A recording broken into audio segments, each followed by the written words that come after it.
Good morning, good afternoon, good evening, whenever you happenstance into this incredible dialogue with people we've just met through Bluesky, which I've become an absolutely huge fan of. My name is Patrick Lovell. I'm a producer, I'm a muckraking journalist, and I'm joined by my colleague Rose Ann Rabiola Miele. And we've been on the righteous grind to present a truth that everybody knows in the country intuitively. But unfortunately, they don't know the details. And everybody knows we've got a crisis on our hands, but not everybody understands exactly how to deal with said crisis because, of course, that's part and parcel to the cannibalization of our political process that has been maturated by what most people might refer to as the billionaire class. So I'll start there. I created a television series called The Con. The Con you can find at www.thecon.tv. We've made it free. We actually made it available several years ago. We didn't make it free until just recently, about a year and a half ago, I guess. But we were quashed. We were quashed by a system that is the system everybody knows exists because we all say the system is rigged, it's corrupt, and somebody's getting away with something, but nobody knows exactly who did what, when, and how. But now we're in the year 2025, and of course, you can't stop seeing it with the Trump administration and everything Doge and everything billionaire autocracy and global oligarchy and all of the things that were basically force fed a giant shit sandwich on a daily basis. And there are millions of people coming to the streets through a variety of different protest movements, but primarily through the hands off and the 50501 protest. And they are germinated by the indivisible groups and some other groups that a lot of these groups have ties to Act Blue. They have ties to the Democratic Party, which is great in some regards, but it's a little bit unfortunate in other regards, considering I came from on this journey. I started with the Occupy Wall Street movement back in 2011, and I've been on this journey ever since. And what we've discovered, and what Bernie Sanders likes to say a lot, is both parties are dependent upon the billionaire oligarchic class.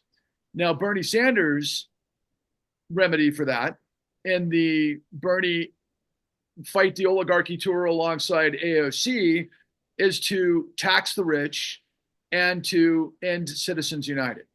And as we go through this process of interacting with you folks and other folks that are out there, we're going to add a lot more elements to that list that we've associated with the platform that we've created called the Clean New Deal.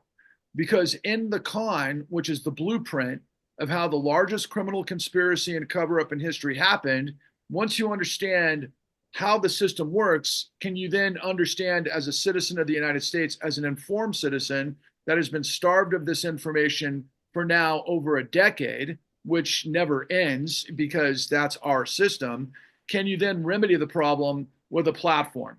Think of it as the progressive movements from Teddy Roosevelt forward to the New Deal and FDR and all that followed that ultimately would reboot the American or create the American middle class. But that's where we're coming from, is dynamism based on the law. And if you don't have the integrity of the law to hold power to account, you wind up with corruption and fascism, which is what we're in the midst of. So on that note, Rose Ann, I'll turn it back over to you. Thank you, Patrick. And that was only less than 5 minutes. So anyway, I'm Rose Ann. I'm a 76-year-old Sicilian, Italian American, born in Chicago. And I got to let somebody in. Hold on. Okay. And Rose Ann, I'll let him in while you're talking. thank you. And I have been living in Nevada, just south of Las Vegas for the last 30 years. Um, I've been in the fight since like the 1960s. And when Mayor Daley in 1968 said shoot to kill, I was there and I kept marching. And I've worked in banks and law firms and government, and I've owned businesses, and I've been a journalist, and I saw how the government works and how it doesn't work mostly. And I saw corruption early when the precinct captain would come to my mother's door. I'm like 10 years old. He hands her a paper and he says, "You're going to vote for you're going to vote for these people. And how many tickets, free tickets to the circus do you want? And do you need a new garbage can?" Okay, I thought, nah, nah, nah, nah, something's wrong. Okay, so I never stopped asking questions. I wanted to know how come all the headlines in the newspapers were the same. Hey, something's wrong here. So I see the con. I meet Patrick over the internet, like about in July of 2020. I see the con. I see the first episode. Boom. Everything clicks. The truth is, everything's rigged. Government, law, media, they're all captured, they're all corrupted, they're all getting the white envelope with the cash, okay? The big boys, I call them the big boys, they bailed out these goofball criminal billionaires. They bailed out everybody in their club, not us. We got frickin' screwed, okay? This isn't left and right, blue, pink, green, yellow, orange. No, no, no, no. It's power and it's money. And unchecked power, what does it do? Smashes everything, especially us. Now, the Clean New Deal, it can't save us. All the people that Patrick's put together, these outstanding people that I've gotten to know, okay? Here's the truth. When you got the truth, you're bulletproof, man. I'm 76 years old. I'm still going. I'm out in the streets. When you lie, when you listen to these lies, you're corrupted inside. You die. You die inside. We got to stop buying the lies. We got to focus. We got to stop listening to the craziness and the next 15 minutes of crazy moron Elon Trump or Trump Elon, whatever you want to call him. Listen to me, the old lady. Okay? I ain't gonna steer you wrong. I don't bullshit. You guys, you got your eyes open. Okay? We gotta fight like hell. And today it hits me, right? I'm strong. Okay? I'm really strong. But you know what? I'm like a lover and a dreamer. And I've been listening to the Muppet song. Okay? The Muppet song. The frickin' Rainbow Connection. I saw the Big Muppets with Jim Henson, 1971, in Las Vegas at the International at a show that only cost me 25 bucks. Okay? Listen to me. I ain't shitting you. I'm going to give it to you straight. I share everything. So I am so happy you guys are here. What we're going to do is we're going to let James Stribling, we're going to let him talk first. And I'm going to kind of sort of time you and sort of not, but here we go. And go ahead, James Sam, talk. Thank you so much, Rose Ann, Patrick. Nice to meet everybody. Um, I'm coming from a science perspective. The scientific method, I really started getting it. And to me, that comes down to separation of church and state. And that's becoming so muddled right now. We have none of that anymore. It's all jumbled up. I have been assigned. I recently retired, but I'm still working a bunch of volunteer science things. Plus, I'm kind of a history buff as well. I originally come from the deep South. Okay, so I grew up in Mississippi, and I've got some dark secrets in my family, and I have spent my entire life running from those, and I'm still running from them. So it's I know a lot about that, the Klan and all that kind of stuff. And I live in the Mid Atlantic now. I've lived up in Wisconsin, but I'm in the Baltimore, Washington area right now. But the whole thing for me is protecting science and being able to ask questions and talk about truth. Science is the only way to get to truth, actually. And if you start muddling that up, then we have nothing. We got nothing. Um, I'm not a big talker. I've published a number of papers, but I'm just not a big talker. And I'm here to listen. What can I do? I want to get involved. I've been to a few protests already, and I want to keep going. I've been to one that I went to this March for Science a few weeks ago. About 20,000, I guess, was the estimate. Not that numbers are everything, but then I went to Hands Off in Martinsburg, West Virginia, and there was about 600 there. And then I went to one in Shepherdstown, West Virginia. There was two of us, but that was fine. So anyway, that's kind of where I am. I'm here to learn the path forward because I think I could help. So that's pretty much me. I'm a science guy, put it that way, and environmental, climate change, all that stuff. We need you. I have a real good friend here in Nevada. I've known him for almost 30 years. He teaches physics and astronomy. He's a tenured professor at UNLV. He watched the con. He understands. He gets it. The light went on. Okay.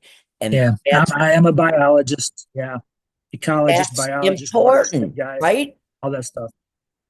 And Sam, Yeah. I'm going to tell you, I watch who follows, who reposts. You are what we need times 100. Okay. Everybody here. Well, Time. thank you for that. Thanks. And I put you in, right? I put your hand. I know people will follow them. Okay. But I'm gonna shut up because we're gonna have Mark talk. Okay. Mark, go ahead. Howdy, folks. I'm Sensing, and I got a little bit of history protesting. Back in 1993, I'm half Canadian, half American, born in USA, mom's Vancouver. Moved up there when I was young, had to go through the whole immigration thing. I know it all well. I know that border crossing well. Back in 1993, they tried to chop down all these old growth trees up in Clackwood Sound, Vancouver Island. We shut the damn Parliament building down with our drums and our voices, and we took it over for a day. I was one of the 7 people arrested for that. I was on Crime Stoppers on 12 nations. At the end of the show, 1,007 people were arrested. Midnight Oil was playing on semi-truck trailers in the middle of the road, blocking traffic on the logging highway, so they couldn't log those old growth. We saved trillions of acres of old growth. I have a lot of experience dealing with these guys. And that was Canada back in the 90s. Well, come this day and age, we got a whole different beast coming in. When I was sitting on the couch up in Calgary, Alberta, watching the Oilers and the Flames play, during halftime, somewhere in the advertisement, we switched over and it was Donald Trump talking on TV. And I'll tell you what, he was talking his smack, and my mom, my dad's a pastor, mom's very quite religious. Everything we did was pretty much censored all our childhood. And she looked at me and she said, that man is the Antichrist. And that was back in 1986. I was in Occupy. I was a big part of Occupy. And if you want to have any ideas, I was one of the liaisons between Canada and the United States. Because I'm dual, I'd be able to take the ferry and hitchhike all the way back and forth, because that's all I do was hitchhike. And managed to carry messages and a lot of information back and forth. Ended up playing on the stage in Vancouver with David Suzuki and DOA, and Pete Seeger opened for me. So that was nice to meet Pete. He's 91, cool soul, nice activist. What we really have to do is stay focused, because if we lose that love that we have inside of us, we lose everything we've got. There is no alternative. They are trying every single thing they can do by trying to release Derek Chauvin and everything to incite violence so that they can create martial law. They're trying to take away all of our rights, our birthright citizenship, our Medicaid. They're trying to stamp on everything that we hold dear as a nation. We can't even trust the Library of Congress and our patents and our copyrights anymore. This is a serious business, not only for just the people who don't have money or the people who have money or anybody in between, but everybody. And if you don't see it, I don't know what's wrong with you. But the thing is, I'm apolitical. I'm a-religious and I'm a-sports. Okay? I just don't like talking about either of them. But every now and then you got to stand up, you got to say something right. Back when I was 14, now I'm an author, I'm a lyricist, I'm a composer, and I'm a tech guy, scientist. I wrote this song when I was 14, and I'm going to say it to you right now as I close. It's called Inferiority Complex, the Trial of the Decrepit. Bothering and birth control, trying hard to push and pull, not to talk with your mouth full, crying hard to save your soul. Eyes of gray and hearts of steel, fingertips and cold hard heels, fighting without confidence and skin cuts from the wire fence. A gunshot sounds off in the night, a squeal of death, a plea for life, and if you make it out alive, there's booby traps and hidden mines. A bit of blood, a sacrifice, the crooked cross flies from the skies. And if your will is not device, then racial hatred is the knife.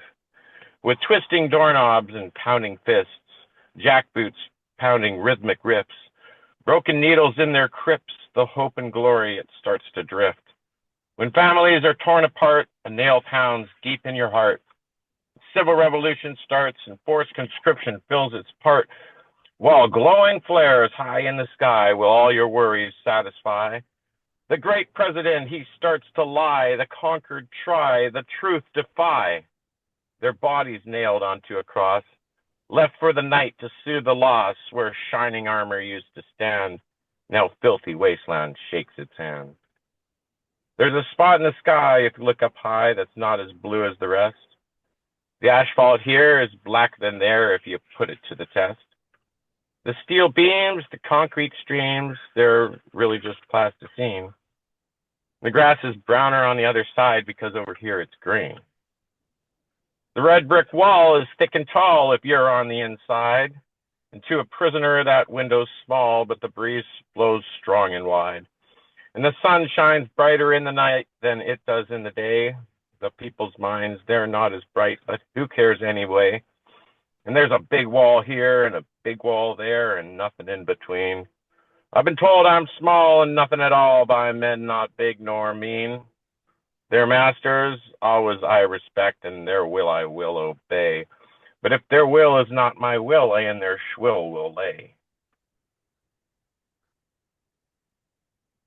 I'm Sun Singh, and that's a little piece of history there. It's nice to be able to speak to you all about this because it's an important moment in our life. And if we stand still and we don't do anything, we might as well just be those people that don't like from Nazi Germany. So let's go and be the better people, and let's do something better about this place, and let's keep it up. Thank you. That's right. Reagan, how are you? Talk I'm to good. us. It's nice to see you guys. Nice to be together with Rose Ann and Patrick. Nice to meet you, James and Mark. I'm a Canadian that met Patrick online after seeing the con. I'm a political scientist. I'm an activist. I've went to school. I read manufacturing consent in the 90s, and then I went to journalism school and studied print journalism and tried pursuing that. Went to university, studied international relations, during the Second Intifada in the early 2000s. And so I was studying the Middle East conflicts, the invasion of Iraq, in university and graduate school during that, and did my master's degree on Canada's role overthrowing the democracy in Haiti in 2004 with helping the Americans and imposing a brutal regime there. But I've been involved and active studying the oil patch in Alberta. I'm like a peer-reviewed, published economic work on oil and gas and bitumen industry. For some reason, nobody studies it in Alberta, where we get trillions of dollars. And as an activist and somebody curious and skeptical and critical, it's been an absolute gold mine of absolutely everything I look at, every bank report, every think tank, every fraud, every chart, everything. And nobody could defend it, period. And I keep digging. I've been at this 30 years, chipping away. I'm a laborer. This is unemployable stuff in Canada. And then I find Patrick in the con. And I start to understand the financial dimensions.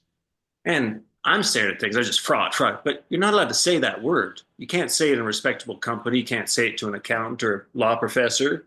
But here's Patrick saying it. And here's the banking regulators saying it. And here's the guys from the department saying it and showing how they put 5,000 bankers in prison. And then the light goes off.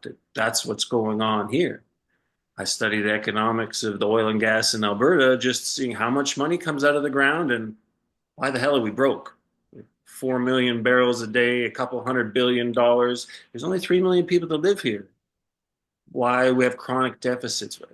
And just keep digging and digging. And it's the same sort of thing that Patrick has got to the nuts of the matter. This is the heart of Wall Street. It's what we all know and see and feel every day. There's a class of people above the rest of us. The law does not apply to them. They just float above us, untouchable. They wave their hands. Things happen here and there. And that's we're at the business end here in Alberta, the oil industry, trying to hold them accountable. And we realize the system doesn't work, and it doesn't work. And we try every good faith path that appears to be open, and it's a dead end. And it leads to PhDs acting stupid and playing dumb and running away, and nobody can answer questions except for folks like Patrick who get to the root of it. And it's that sort of truth that applies everywhere else. This is the same sort of logic applying. And what I've come to realize is that this game of lawless rentiers, people who have control of these resources and use financing from banks to conjure them up, pay the costs and take the difference. And just through the tricks of timing and finance, nobody seems to notice no money came out of that guy's pocket. And all the money comes out of the ground and goes into his pockets.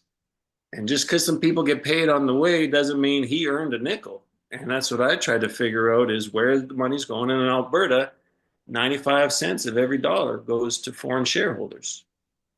And that seems pretty strange. And nobody studies it. And nobody asks questions about it. And I went to journalism school 30 years ago. I know every journalist who's ever touched this stuff, is working. They know me. But they can't touch any of these stories. And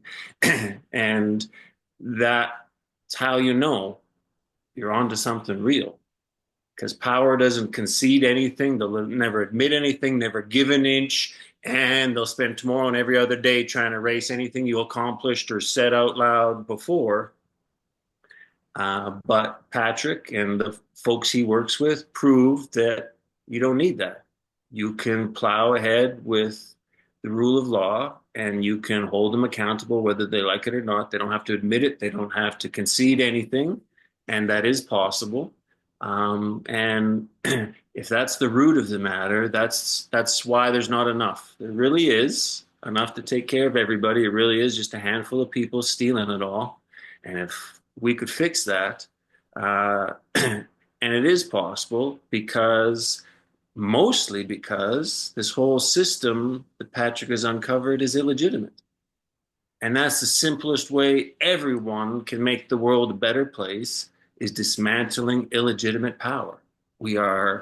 That's what's on our neck. We're being suffocated by enormous amounts of illegitimate power that could not survive scrutiny. And that's what Rose Ann and Patrick do, like Socrates. They just keep asking questions. And it gets to the heart of the matter. And the Clean New Deal has come down to 4 questions. And power can't justify itself. And then it stands there naked, and they have to take out a gun or back down. And we can keep doing that everywhere, every time everyone can. You'll see the same thing, and you'll know what's happening, and you'll know that just asking questions, the public perception, public understanding is the threat to the system. That's why it's so big. That's why X sucks. That's why all of that is so necessary, because it's precarious, because it's illegitimate, and it's not too late. We did it before. That's what the only thing that keeps me going here in Alberta. We're an American colony, like literally. We signed a treaty in 1940 with 100,000 American troops arrayed on the border, ready to invade. And that's why you take all our money. But we had a window of democracy. 71, we acted like an owner under Peter Lougheed, the premier, for 15 years until he was forced out. That's the Alberta I was born into, grew up in. It was by and for the people. We quadrupled royalties, paved roads, built hospitals. It was a wonderful place. We had a good education system. It's been dismantled since. But I've since realized not only is it possible to escape, it already happened. And Patrick has the same story. Not only are things worse than you thought, there's way more hope than you ever imagined. Not only is it possible, we already did it. They already did it. It's still sitting there, right? And that's why they're so scared. That's why we need distraction. That's why we can't get to, and that's why they'll never concede or talk to this. But it's so dangerous. It's so solid that this is the path, that it can change. It has to change. It's existential. Everybody feels that. We're not going to, time is ripe to find people, to get them engaged. And it's very urgent, but the solution, the antidote, we already have. It's here. It's with everybody you know. It's what they don't have, is integrity. They operate on bad faith. They're incompatible with democracy, incompatible with the rule of law. Capitalists aren't. Normal people aren't. Laborers aren't. Unions aren't. None of that is. It can all operate in harmony, decency, morality, the rule of law, except for a handful of lawless jerks concentrated in London and Wall Street playing this game. But Patrick proves we can figure it out. Anybody can. I'm a roofer. Can figure this out. Patrick's not a forensic accountant. He's not a criminologist. Just keep asking questions. It doesn't take, it's not rocket science. It's not math. There's no math involved. There's no history. It's possible. And people can do it everywhere, all the time, at every level, every day. And the giveaway for every asshole everywhere that Trump epitomizes is bad faith. No real person ever acts in bad faith to anybody. There's no good reason to ever, except every politician, every journalist, because it's a strategy. It's their best bet to get as far against the public will as they can. And every time anyone shows any bad faith, it should be completely disqualifying from public life, from polite society, that they should be shunned. There's no second chance. It's not back tomorrow to do it again or for the 1,000th time. That's it. There is, and that's how you know everywhere. You find the top expert that acts really stupid and strange and weird. Something's up. He's part of something, and that's how you know. And you can start to piece things together. You can start making sense of things, and Patrick will help you make sense of tomorrow's news as things unfold. We are on an accelerated timeline of what he's been warning us about. And with this proper sort of structural understanding, we can cut through the complexity, get to the heart of the matter, keep focused and not be continually confused by the day's news. I think the Clean New Deal is aimed right at the heart of the matter, and epitomizes the sort of integrity that's missing from the semi-professional activist community, that we've all been a part of, one way or the other, interacted with, and has its own sort of issues and problems and shortcomings. It never seems to quite get there. It doesn't exist with Rose Ann and Patrick. They are 100% genuine, sincere, coming from it from the right direction for the right reasons, and pursuing it with integrity and the commitment that's necessary, for all of us. And we can latch on and snowball and learn from his team. Well, Reagan, that was really cool, man, and thank you. I'm so grateful to you guys. And as I've been strategizing with Roseanne for many years, and we've been having this thing start, with fits and starts. And to give you kind of an idea, earlier this afternoon, I was on a national indivisible call, and I think they may have had somewhere in the 1,700 people range that joined this call for an hour. And the sum total of this discussion was permeated to talk about the No Kings March on June 14th, which of course is going to marry the ridiculous military parade for Air Trump and the idiocracy that all illuminates, which I still can't believe we're in the midst of. That being an $80 million spend or something like that for a parade that afternoon, given all the things that we've seen in the last several months, particularly through Doge, right, James, among other things. And so, we're in a world of shit, right? And yet there were 1,700 people on this call that this national organization that's affiliated with ActBlue, which is kind of the official funding mechanism for the Democratic Party, are very organized. And they were able to manifest over the course of the last, I don't know, going back to April 5th, as we've all seen and probably participated in, a pretty significant protest movement that has brought millions of people, of which James had participated in Mississippi. I think, Mark, you may have said you participated, but you were going back to Occupy Wall Street like myself.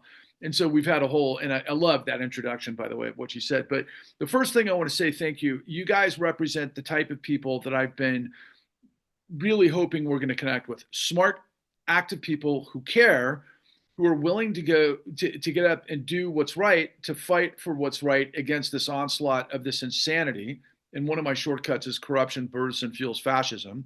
And for me, fascism is the ultimate enemy, but corruption is the flip side of the coin. It's been the way it's been, whether we call fascism over, of course, the same sort of methodology with aristocracies or oligarchs or whatever over 1,000 years. Central power corrupts absolutely. And we've all heard the term absolute power corrupts absolutely.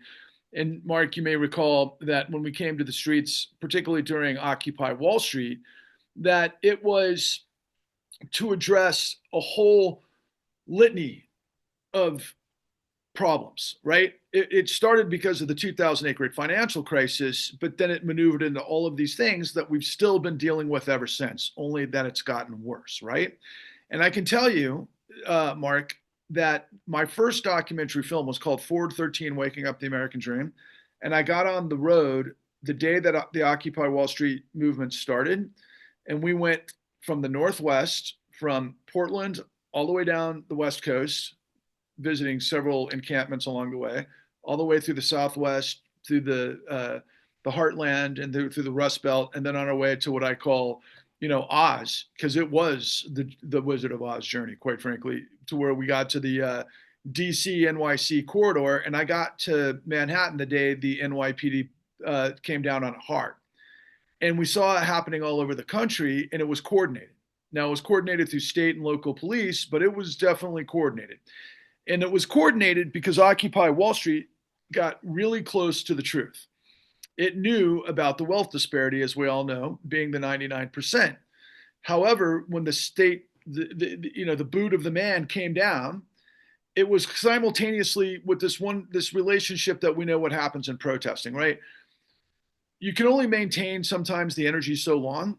You can only get the right people that have really their heads on what the problem is before other things can happen to where we end up with triage.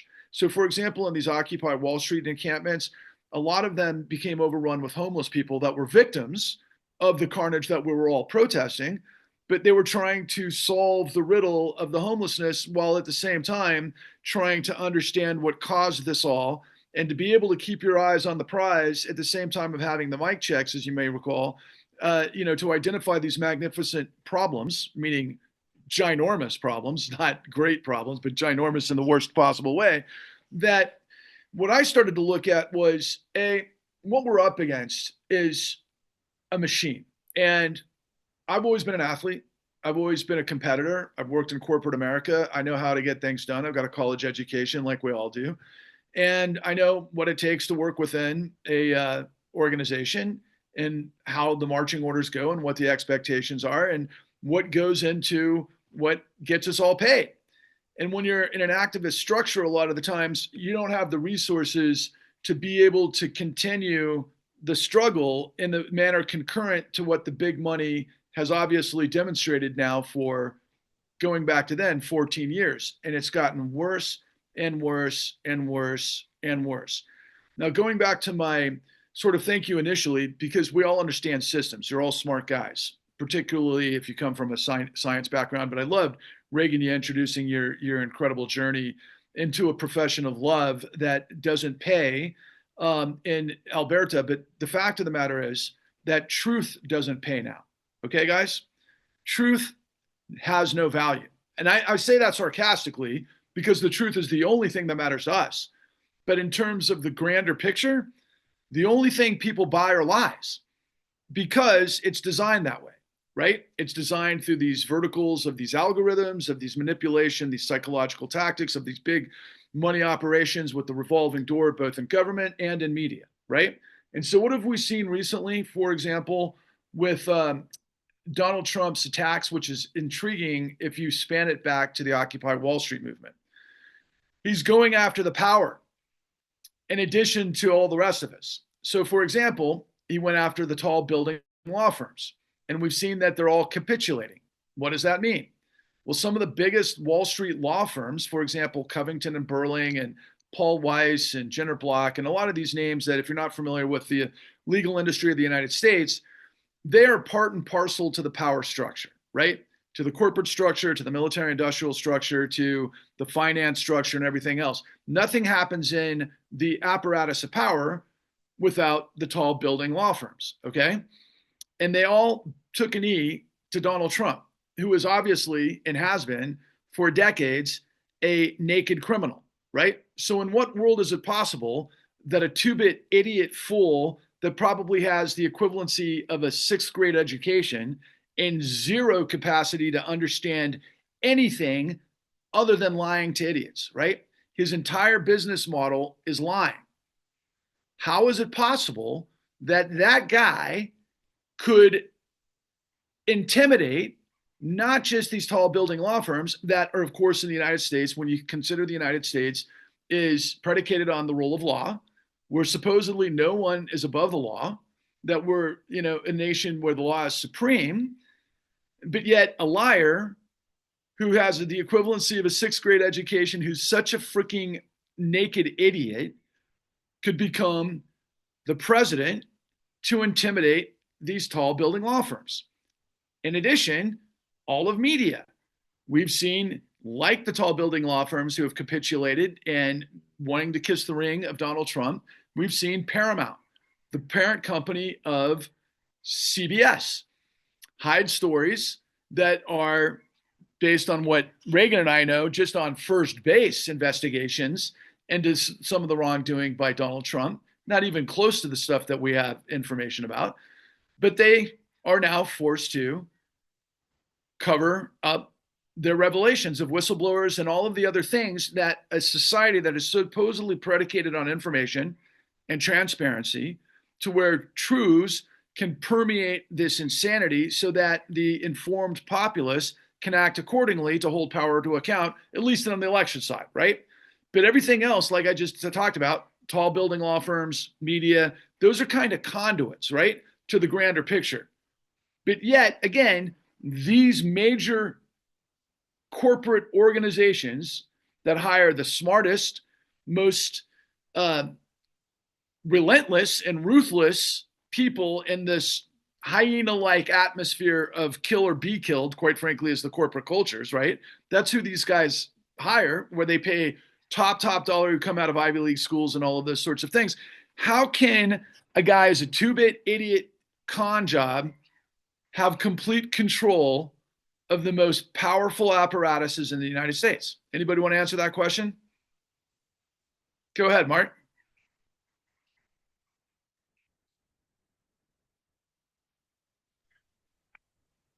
So the con job is real, and it's been fabricated over time. Like, I mean, I read Manufactured Consent by Noam Chomsky a long time ago when I was a kid, man, growing up on the streets in Granville, homeless, checking around on Grateful Dead tour.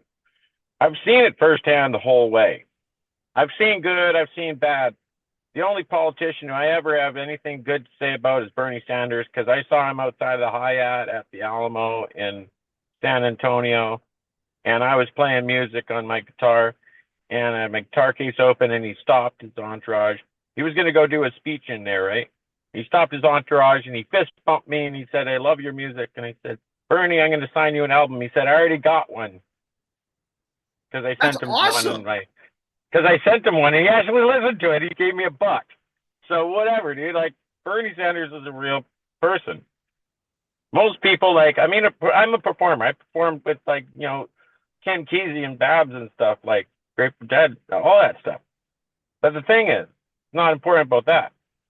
There's some performers that are real people and some performers that are not. And you can see the difference right when you get in a room with them, the first thing you say. I call it the read. I get a read on you the first time I see you. I like you or I don't.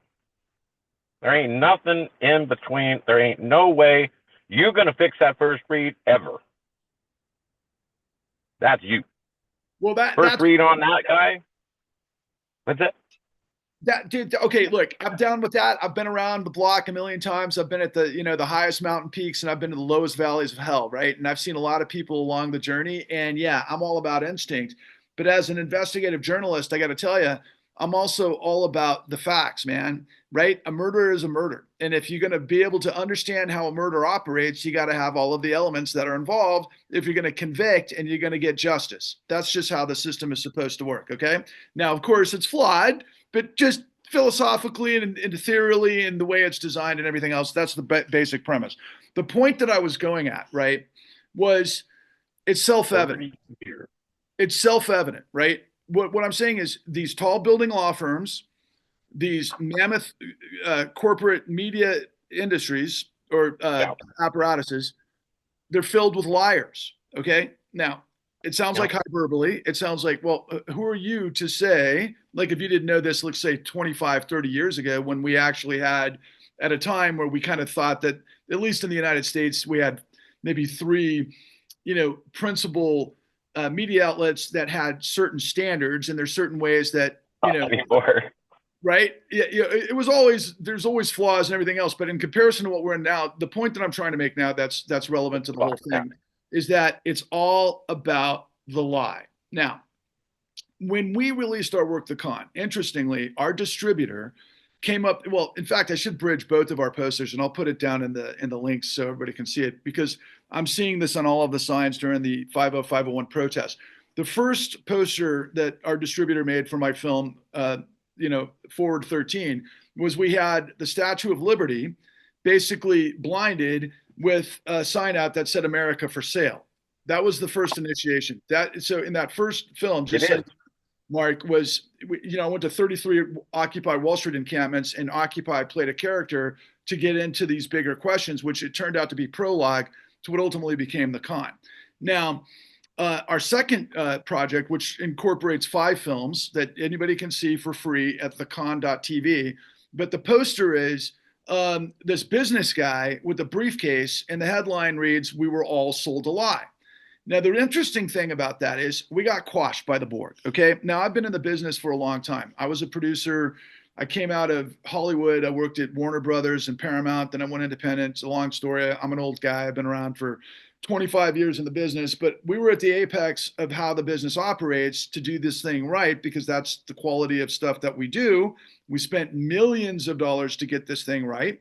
Okay. So that means to get it public, you have to go through dotting all of the I's and the T's of telling the truth so you're not held liable, so you don't lose everything by revealing what the bad guys are doing to steal tens of trillions of dollars and how they did it. So we had to be completely buttoned up. And we were represented by the biggest agency in Hollywood, and we got quashed. Why did we get quashed? Huh? You said too much. We got quashed because the system cannot allow the people to understand the truth. Now, interestingly enough, we all know, because I can tell some of us are artists and some of us are poets, and you could be a scientist, and there's different, granular understandings of truth. There's the philosophical truth, there's the faith truth, but there's the truth, particularly in science and the law, right? We learn how things work and we understand what things are. And so the truth is the only thing that can take down this insanity of lies. But it's impossible, nearly impossible, like I was laying out before. I attended this national dialogue with at least 1,700 people, and not once did the people who orchestrated this call, they speak by really tight bullet points that are written by technocrats to deal with the type of stuff that might happen with the, what's it called, that's happening in Congress right now with the tax. What are we talking about? The tax. I can't remember what the technical term is, but the new tax fucking guidelines that is just more billions to the rich and suffocate the poor and steal from Medicaid, to be able to make Elon Musk that much more powerful. Like, he could be any more powerful considering all things that he's in the midst of. But reconciliation was the word I was trying to find. That they call it the reconciliation package. But so these technocrats, right? These guys at these tall building law firms, these guys that are at the apex of these media companies, they're so smart after their $120,000 education that they learn how to play ball. They learn how not to tell the truth, which is a problem in a society that depends on truth to hold power to account, right? So what we have been able to get to, and I'm gonna ask Cheryl to come in. I'm gonna have Rose Ann introduce her and where we are in the conversation.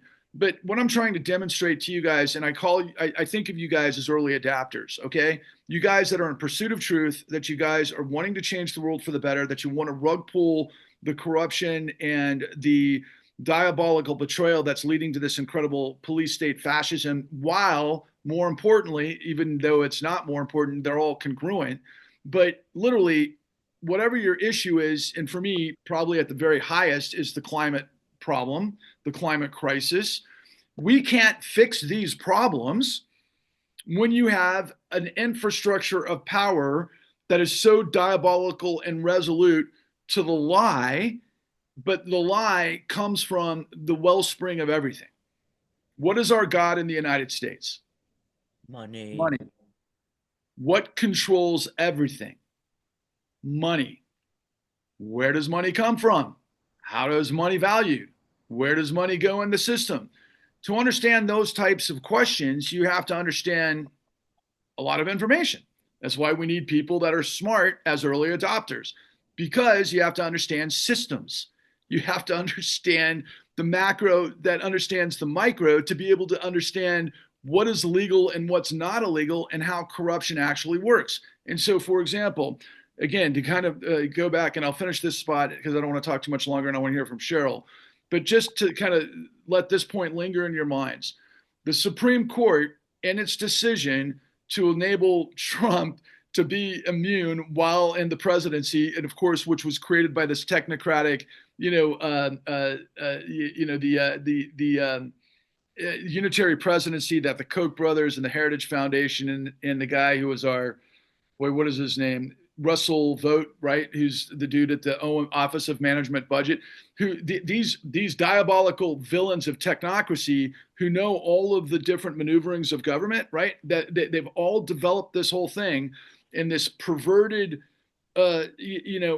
autocratic fucking hijacking coup where the Supreme Court that literally has a backdoor that got paid billions of dollars by the likes of Leonard Leo, who created a trust, a $1.6 billion trust that was backdoored to the Supreme Court that paid the likes of Supreme Court Justice Clarence Thomas, Justice Alito, the Roberts courts, Amy Coney Barrett on the downswing, Kavanaugh, Kegerator Kavanaugh. The corruption is absolutely clear. Okay. What do we do?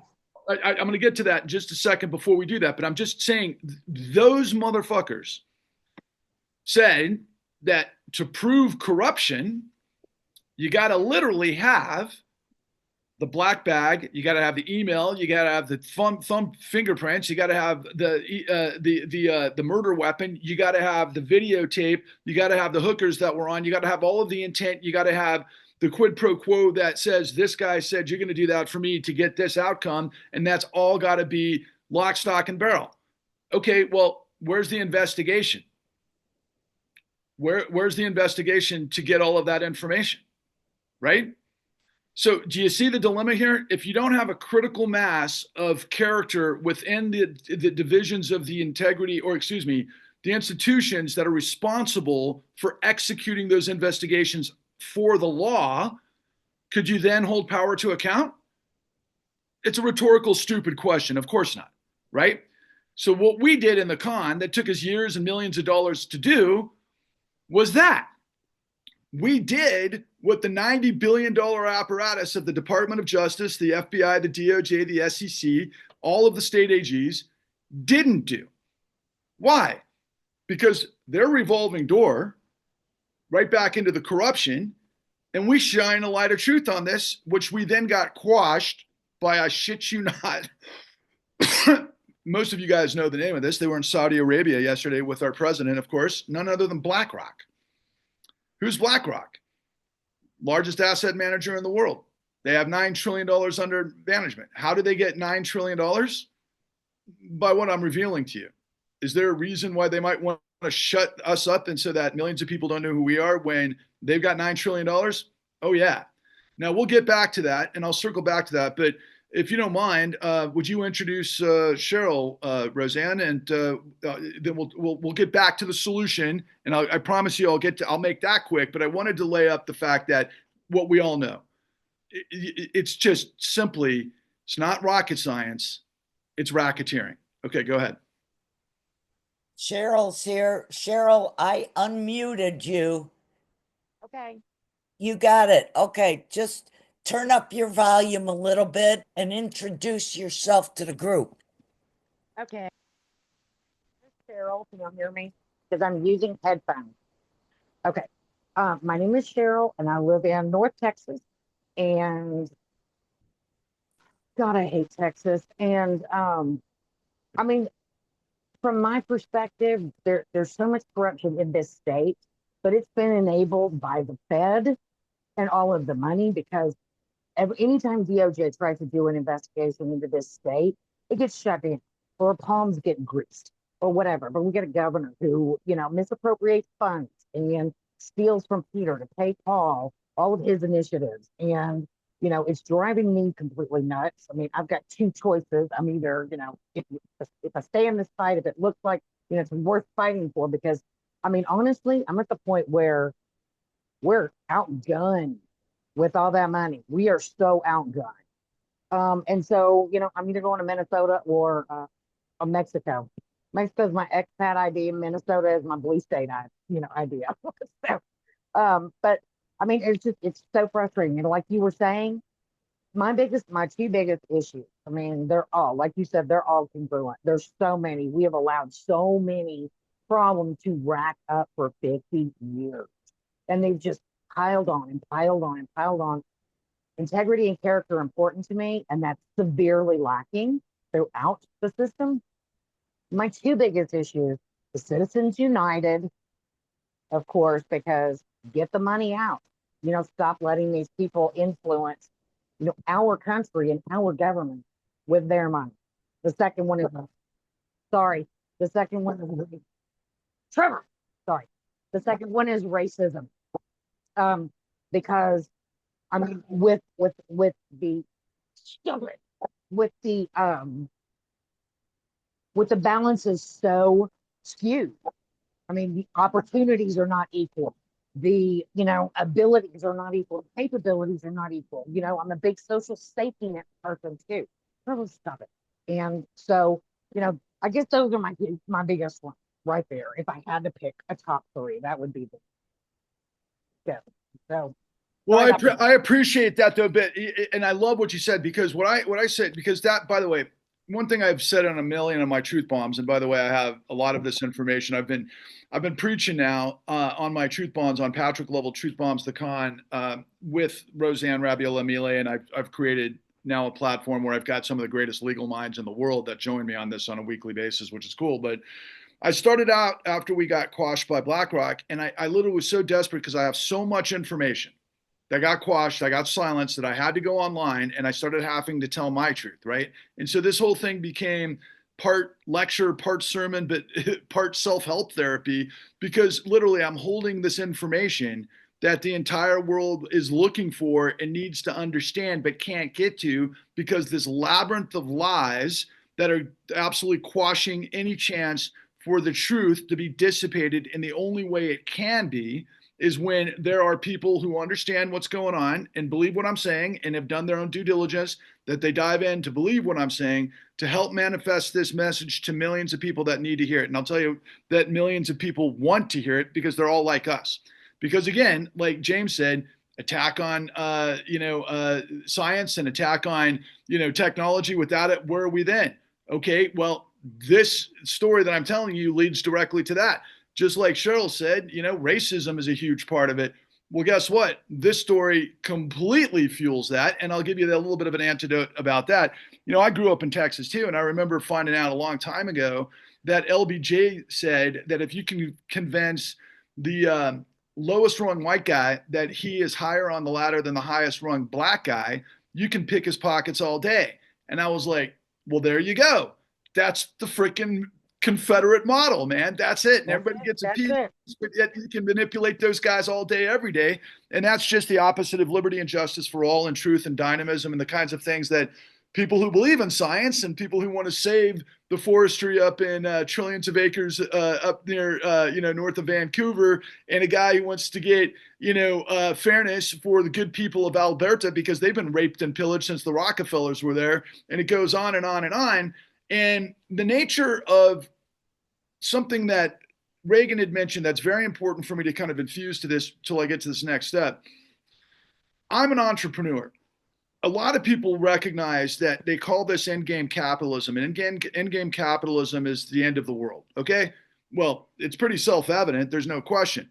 But I'll add the caveat to that endgame capitalism just means lawless racketeering by monopolies. They're not exactly the same thing. So when you have all of the needs of a giant country like the United States, there's room to be a hybrid. I think we all recognize that. You have a social safety net that helps people get through tough times, and maybe you have to have public schools and funding for all of those things that matter to make our country better, that of course Doge just tried to and has completely destroyed. And especially I think about my friends that have been veterans that have served, and I can't tell you how many theaters over the course of the last 20 years, to think of them getting their veterans benefits pulled, while a ass clown like Trump, who had 6 deferments because of his fucking bone spurs, who's been a lying sack of shit his whole life, is flying around on Air Force One to then get what? A 747 by guys that have been funneling terrorism for a long time, in the land of the guys that were actually 15 of the 19 hijackers flew into 9/11. This is the world that happens when character and integrity fail, when intelligence fails, when the law fails, and when people's commitment to the truth and justice fails, okay? So what I'm attempting to do with all of us is to electrify people to understand that the problem is corruption, the solution is the law. What we've identified is that if you're in a land of supposedly where the law is supreme, which we all know it's not, but I just do this to set this up so we can all help spread this gospel, right? What is qualified immunity? What is judicial immunity? What is presidential immunity? And then, of course, if you add in the Electoral College, do you see a pattern? I'm going to ask you guys one at a time. Cheryl, you talked about you really have no, you can't stand racism. Tell us what qualified immunity is. Do you know? I mean, qualified immunity is protecting cops from their own consequences of their careless, reckless, negligent, and abusive tactics. Have we not seen over the course of X amount of years that a lot of unarmed black guys have been murdered around the United States? Absolutely. Okay. And, and I say this just, I got to be transparent about this. I got at this stage of the game, I'm less, I don't want to get into the death penalty thing because death penalties have so many problems, but I was going to try to make a correlation. But the qualified immunity thing, look, I think the cops have the right to shoot and kill if they're dealing with terrorists or maybe insurrectionists at the Capitol, for example, okay, in defense of things, So I'm not coming at this as an absolutism, so to speak, but I never in my life have believed that it would be okay, once you understand the nature of qualified immunity, that any police officer doesn't have to justify what happened in the line of fire, especially if they murder black people that are unarmed, yada, yada, yada, where they're not held accountable. That's an insurance game to where the states don't have to pay, the output, for their officers acting lawlessly. It puts them above the law, does it not? Yes. No, Here's look at the Ashley Babbitt. Ashley Babbitt, go ahead. Look at how they paid out the family for Ashley Babbitt. Well, they get paid off by insurance claims too, but my point being is that the cops don't have to face criminal liability and go to prison for murder. They get it not anymore. Right, and here's my problem with the qualified immunity. Here's my problem, because even when you can meet the bar to bypass qualified immunity, it's the taxpayers paying. Okay. Right. They should have to have malpractice insurance just like doctors do. Amen. Totally agree. We could talk about the details all day, but I do want to ask Mark to enlighten me because I'm trying to think back to Ashley Babbitt. So okay, well, we know that, Chauvin, and we know that Chauvin is now what? They're asking to get him fucking, what's it called? When pardoned, right? Pardoned. He'll be pardoned federally, but he can't be pardoned on the state. In the state, right? Exactly. But it's still a punch in the gut to think about it, right? But Mark, let's go back to Ashley Babbitt's case. Enlighten me further about what happened in that case as it regards to qualified immunity. Okay, I'll tell you the facts that I know, and also sort of like the feeling that I have about it. Of what they're trying to undermine is our confidence. They, by releasing all the J6 prisoners, they did a lot of damage to the way that we perceive the rule of law and holding people accountable for et cetera. That's a whole different topic, but it's part of it because they're trying to test the boundaries by doing the whole Derek Chauvin thing. They're really trying to incite violence in some kind of a way to create race riots, to create some kind of a excuse for martial law. And that is obvious. It's not even a joke. It's not even something that's hidden. It's something in our face. And then on top of that, the whole thing where they paid off the family, Ashley Babbitt, $30 million to settle this case where she was legitimately, targeted, not murdered. Yeah. She wasn't murdered. No, she wasn't. No. She got what she deserved. George, but Lloyd was. Yes, he was. So yeah. So what is the situation here? It's inciting an underlying thing, sort of like they're eating the cats, they're eating the dogs, blah blah blah. Well, didn't I hear they're also giving money to all the January 6th rioters, insurrectionists, as for pain and suffering? They're giving them some sort of payback for that. Retribution, right? Did I hear that? Yeah. They're trying Yeah, they to. give them something. I thought I read that somewhere. Well, I don't know about the details, and I'm a little foggy on that. And I can tell you that we could discuss all of the details of all of the legalities of what we know, and I'm glad you enlightened me about that. I'm going to go back and read Ashley, but the surface of what I'm trying to express is what we've learned over the course of the last 25 years, maybe 30, 40 years, but on overdrive the last 25 years or so, we have, as it relates to a lot of the murders, right? The qualified immunity where cops. Well, what did we just see? We could talk about Ashley Babbitt. Let's talk about Terry Nichols for a second, right? Did all the cops just get off in Memphis, right? Yep. Okay, so that's just another, But the idea, I think, on the the basic level, that we understand that if you give cops the opportunity to get out of jail free without full-on investigation, there is a misalignment of incentives, right? If somebody's career isn't held to account, then they can act with impunity. So we have the SCOTUS judges that, we've had a debate with, Senator Whitehouse over the course of the last several years, calling, for example, ethics violations in the Supreme Court for taking millions of dollars to do the bidding of extreme radical groups in the United States to control. I mean, it's like, to me, That's not ethics. That's crime. that's what I'm talking about. Again, this comes back to my notion of corruption and crime and the enforcement of law within the context of what we think we are as a democracy. The whole point of these points, including, of course, presidential immunity and all things that we're seeing go off the rails over the course of the first 100 days and everything else, which even surprised me, even though I had read Project 2025. I knew about the unitary presidency. I knew what the Koch brothers and the Heritage Foundation were planning. This even surprised me with Doge. And it shouldn't have surprised me, by the way, because all of my research with the work that we did, we had to understand what took place in the 80s with all of the mega mergers with the corporations that would lead to what we call modern executive compensation, which is simply the unitary CEO.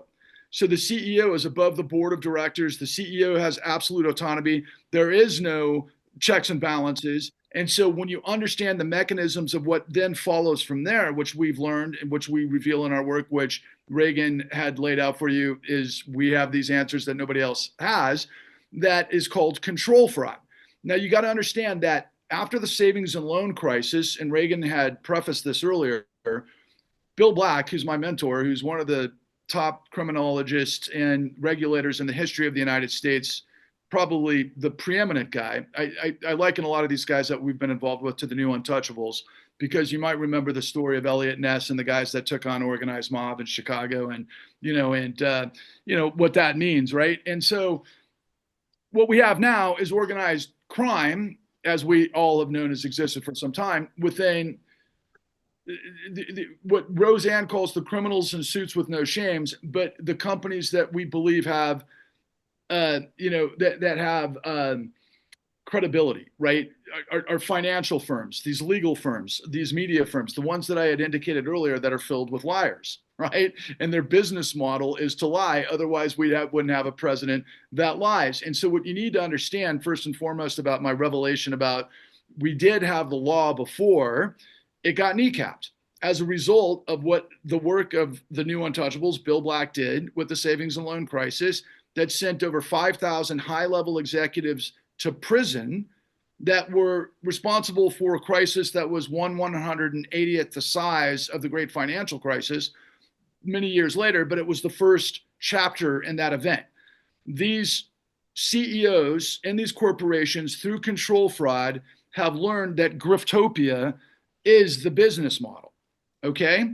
And so as you build out this whole spectrum, you have to understand that if the system is built to create crime based on lies, and then the actual legal system has engineered the cops, the judges, and the president can be above the law, wouldn't that be pretty clear that we're not a democracy where the law is supreme? I mean, I don't mean it to be rhetorical, but it's pretty fucking obvious, is it not? Well, it would be Absolutely. sort of the Yeah. same thing, if I were to just, walk into your house and say, I'm your dad now. That's how ridiculous it is. Yes, among other things. And we all know it, right? Everybody that especially is on our side, everybody knows that the system is rigged, that it's now lawless. President Trump, I don't even want to call him President Trump, the Joker in Chief Trump, right? Straight out of Gotham, is a lawless presidency, right?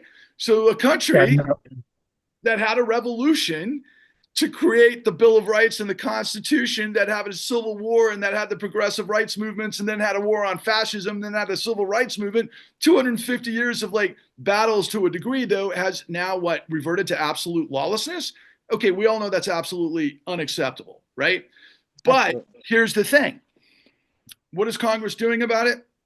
Nothing, right? Congress can't do shit Nope. because of the numbers and what we've done. The courts are doing some things, but are the courts going to be able to salvage the whole deal? No, not really. There's more to it than just that as kind of a throwaway line. We've got all sorts of plans that we deal with on a weekly basis that are doing some really spectacular superhero shit to be able to deal with this in a diffuse way that may as well be the resistance in Star Wars against the Empire. Okay, so all that kind of stuff's going on. But to further my point, when you understand the four questions that I just laid out, because the final piece of that is the Electoral College. The Electoral College, as we all know, is really ruled by the minority when you understand gerrymandering and you understand the immense money in politics. I think, Cheryl, you had identified Citizens United is one of your two most important points, right? But Yes. the nature of the Electoral College, particularly as it related to Donald Trump, and it turns out that wasn't what I'm about to tell you wasn't the first time this happened. I think you guys might be aware of this, but we had an electoral scheme in which fake electors were fraudulently forged in the swing states to swing the Electoral College to Trump in 2020. Are you guys familiar with that? yeah. Yes. Okay. Now, further to that, it's illegal. Anybody not know that would be illegal? Fraudulent forms, right, to steal the Electoral College is illegal, right? Oh, it's blatantly illegal. Okay, right. But Donald Trump didn't go down for that, right? Right. Because here's the thing. Here's the thing about illegal. How is it illegal if there's no enforcement? Bingo, bingo, bingo, bingo, bingo, bingo, because that's where we continue to come from, right? Right. The law means nothing if it's not enforced. And if you have the tall building law firms and you have the Justice Department and you have the media filled with liars, how are you going to have enforcement if you don't know the truth and who did what, when, and how? You can't. It's an impossibility. So what we've done and what we are, to your point, James, is we're the black box. Okay, we're the black box that when the plane goes down, you find the black box to find out why the plane went down. That's what we did. And what we reveal leads us to the clean new deal that I think is going to hopefully address many of your concerns and hopefully many millions more out there's concerns that we have a remedy for every problem that we're facing. So first and foremost, after the Great Depression, we had what was known as the Glass-Steagall Act. Is anybody familiar with the Glass-Steagall Act? Somewhat. Okay, so I see Mark nodding his head. Obviously, Reagan knows. Cheryl, you're nodding your head. I'll just do this kind of in an encapsulation in a nutshell, right? You separate commercial banking from investment banking because you don't want this apparatus speculating, i.e., gambling with other people's money. Because what that does is create fraud schemes and pipelines that are built on bubbles, i.e., Ponzi schemes, that are going to inevitably blow up. Who wins if you engineer a Ponzi scheme? Do you guys know? The rich. The guy who made the scheme. There you go, right? That's called modern executive compensation, by the way. And that's control fraud. And that's how Wall Street's been operating really since the late 90s, to be honest with you. But we got rid of regulation, okay? So there's the 3Ds. We call it deregulation, desupervision, and decriminalization. Now, yeah, granted, there's some regulations that could probably be better. But for the most part, regulation, of course, as we all know, is the law, right? We have to have regulations for the FAA. We have to have regulations for energy systems. You have to have regulation for everything in a modern society. Otherwise, what's going to happen? Disaster. Well, what's been happening since really the mid 90s financially? Disasters that are getting bigger and bigger every single time. So you had the the savings and loan crisis, which was huge at the time, but not nearly as huge as what subsequently came. We had, by the way, a derivatives meltdown of the Russian ruble as a result of a derivative scheme that was done by these quants in the late 90s called long-term capital management that destroyed the ruble. I'll bring that full circle, but I have a feeling that might be why Putin's been doing this long game since he's been at it, because that's what took down the Soviet Union, just so you know. But then we got rid of all the regulation of what we learned with Glass-Steagall, because see, Glass-Steagall, after the Great Depression, we had an investigation by a gentleman by the name of Ferdinand Pecora. Outside of Reagan and Rose Ann, does anybody know who Ferdinand Pecora was? I've heard of him, yeah. Yeah. Yes. I didn't hear from about him until I did this, and I got a college education. I felt like I kind of knew a lot about American history. As it turns out, Ferdinand Pecora was this Italian a Sicilian immigrant. He was a bootstrap guy, came off the boat, really didn't know anybody, with a big family, moved into the Bronx, and then ended up becoming kind of a guy that was, the breadwinner for his family. And then he ends up going to law school, and then he ends up, actually moving up the rung. And as it turns out, when he got assigned to investigate what created the Great Depression, he wasn't an expert in finance. He was an expert in cons, because he came from Sicily and he understood the mob and he understood what was happening in Tammany Hall. This guy was up the backside of the Ponzi schemes, okay? So he got put into position to find out what created the Great Depression. And as it turns out, what created the Great Depression was all manner, shape, or form of the same exact stuff that we ended up doing in 2007 and 8 that blew up the whole planet because of deregulation. They learned all of those lessons. And by the way, Mark, when I went to Occupy Wall Street, I didn't know this. I knew about the 99%, right? And we're all looking at, wait a second, why is it possible of this enormous wealth disparity? At the same time, everybody's like, the system's corrupt. These rich guys are getting away with murder, but nobody understood why. Well, again, technically they didn't understand right. I mean, we intuitively knew, but then it became a lot of other things, and a lot of smart people were a part of it, but the investigation never happened, and I'll tell you why in just a second. But going back to Ferdinand Pecora, he laid out all of these elements that then led to the creation of the Securities and Exchange Commission, which would be the police to rein in Wall Street and financial fraud.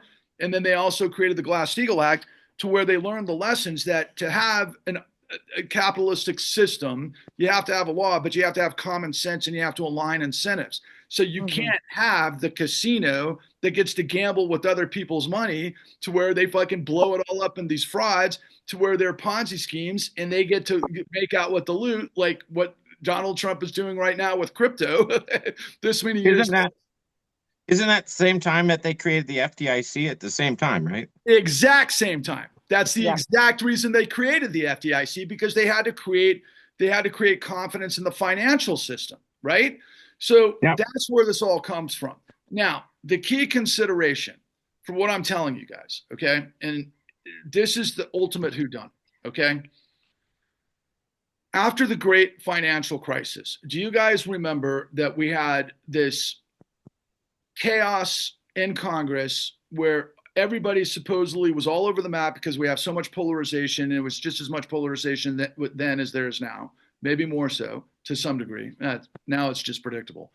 But the bottom line is that, do you guys remember hearing the acronym TARP, the Troubled Assets Relief Program? Yeah. You guys remember that?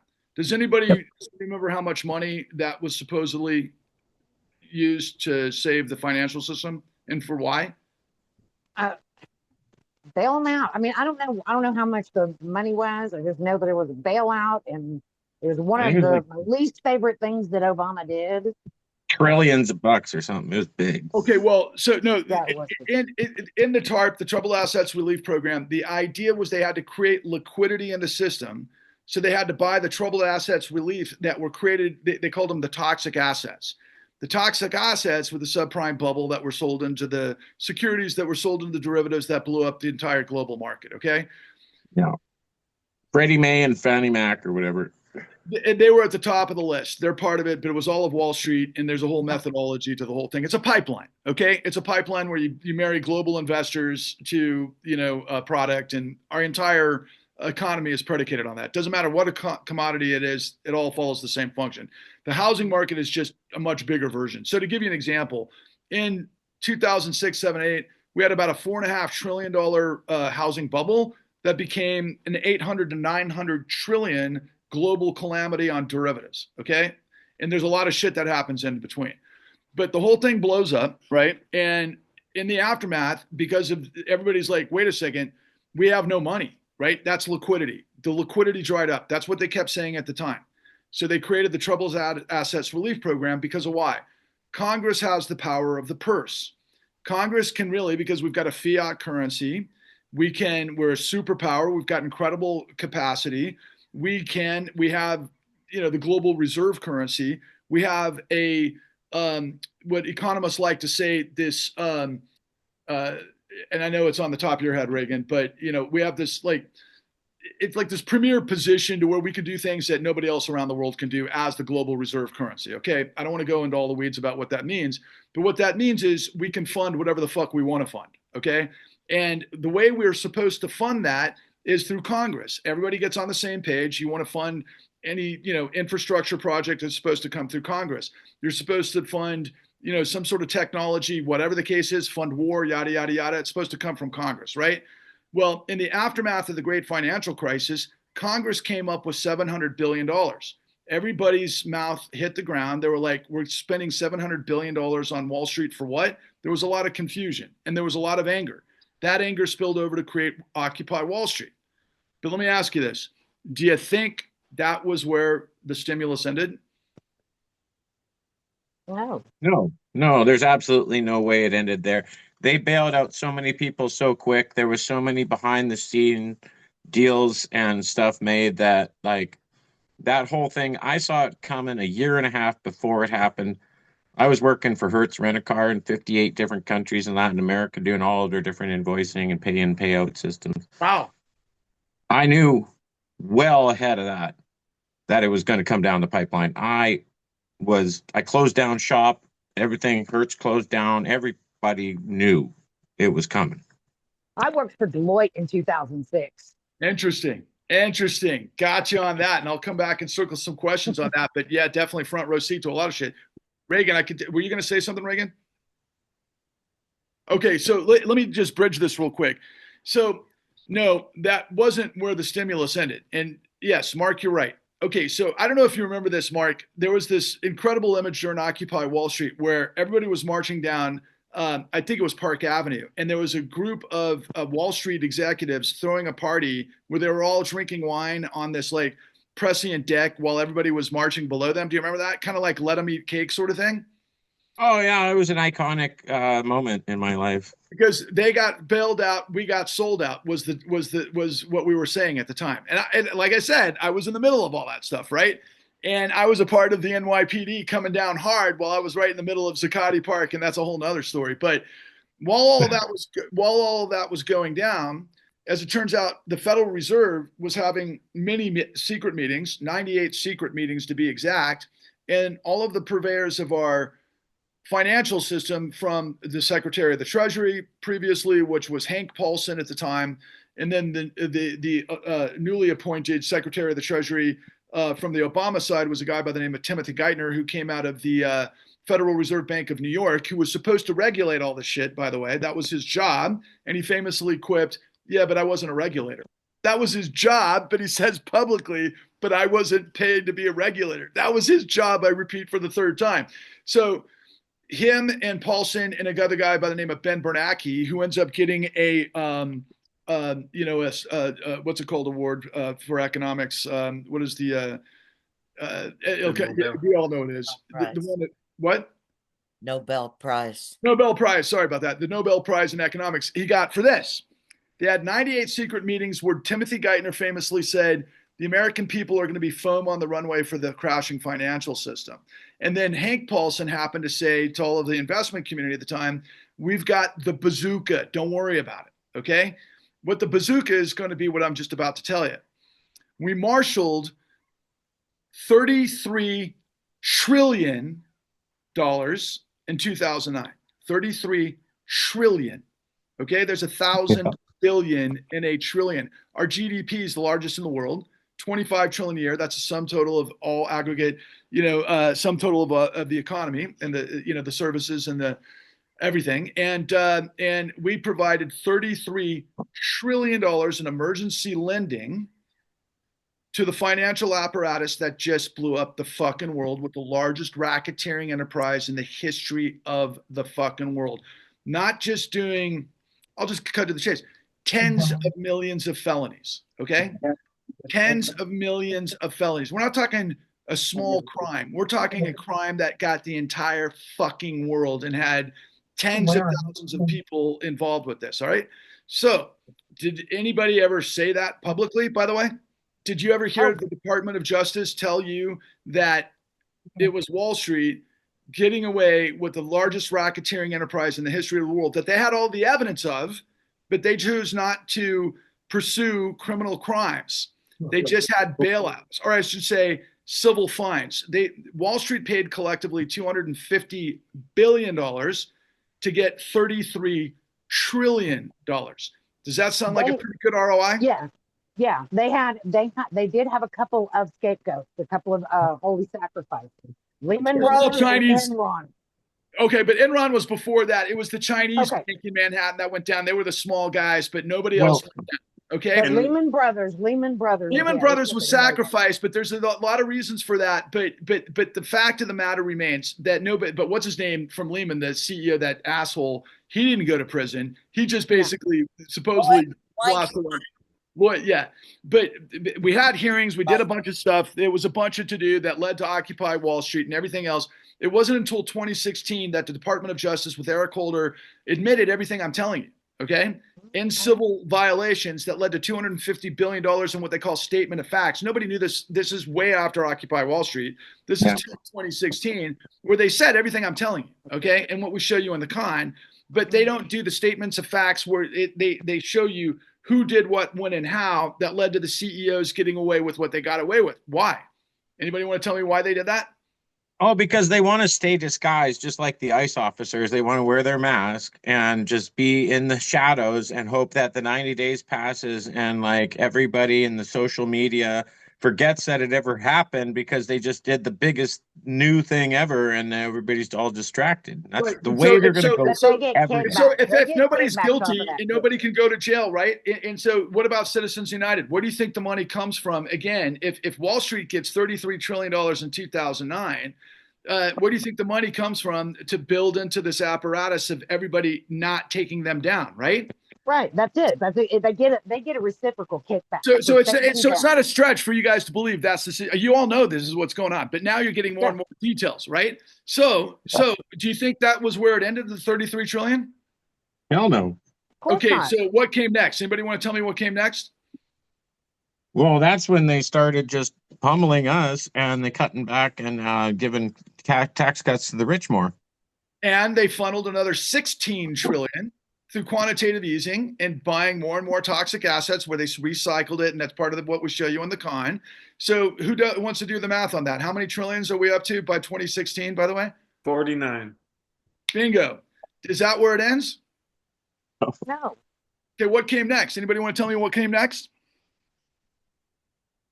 Pre-COVID? Bingo. Are we up to COVID yet? No, but it came pre-COVID. Is anybody aware that in 2019 we had a repo run emanating from SoftBank in Japan? And by the way, repo is overnight lending based on the collateral. So that's what took down the stock market in 2008 also. It was the repo. And by the way, Goldman set that whole fucking thing up. It was a smash and grab. So So a similar thing happened, but nobody knows exactly why it happened in 2019. But it happened. A lot of people were talking about, I think there was this big Ponzi scheme with Mark Wang and this Chinese outfit. I can't remember. That was part and parcel to it. But but nobody knows exactly what took place in 2019, but we know what the figures were. The Fed pumped another $22 trillion in 2019 into the financial markets because of this global run that nobody knew about. Does anybody want to do the math on that? What's 49 plus 22? 71. 71 That's $71 trillion. trillion. $71 trillion. 71,000 billion. And look at the difference in 98 backroom meetings Yep. versus having to do it in Congress results Never did it in Congress. Occupy.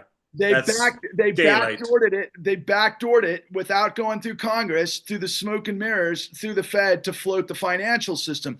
Who does the financial system feed? The billionaire apparatus. The billionaire apparatus. Yeah, the billionaire class. And the billionaire class.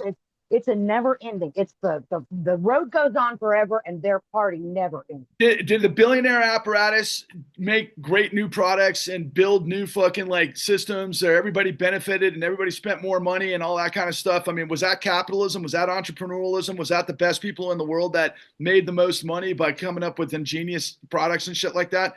They consolidated and monopolized. They had criminal fucking acts. They were doing this whole thing was a racketeering enterprise. It was RICO in every single fucking system. Okay, so let me ask you guys this. Do you think the guys that were responsible for creating this was all managed, by the way, and it's not over with that, by the way, just so you know, there were more bailouts through this mechanism during COVID that went to, do you guys ever wonder how, we bailed out immediately the casinos and the cruise lines and the airlines right away during COVID? Mm-hmm. It didn't come through Congress initially. That CARES Act came after. They backdoored trillions more initially because of what I'm telling you. So that's over and above the 71 trillion I'm telling you. And they were able to do that because there was a loophole in what was known as the Dodd-Frank bill that enabled the Secretary of the Treasury, who at that time was none other than Steve Mnuchin, who of course is now doing what with Jared Kushner, getting billions from the Saudis. Okay. So you see that we've got, oh, by the way, they did it again during the Biden administration. Do you guys remember the bank runs that took place with Silicon Valley Bank, which just happens to be Peter Thiel and Tech Bros Bank and all the crypto banks because of New Republic and all that shit that happened with the interest rate swaps about 2 years ago? Oh, yeah. And didn't have that something to do with FTX and the whole takedown of that whole crypto That was thing? all happening at the same time, but they had to save these specific banks that happened to be, like I told you, tech bro banks. In the case of Silicon Valley Bank, they provided the emergency bailout when Biden said would never do it again. They did that through the exact same mechanism I'm telling you. So yeah, there's a statute. So during the Great Depression, we created Federal Reserve Act 13.3 to be able to fund the float to be able to get the economy roaring again, because at that time we ended up with, we had Keynesian economics and that was part and parcel to it.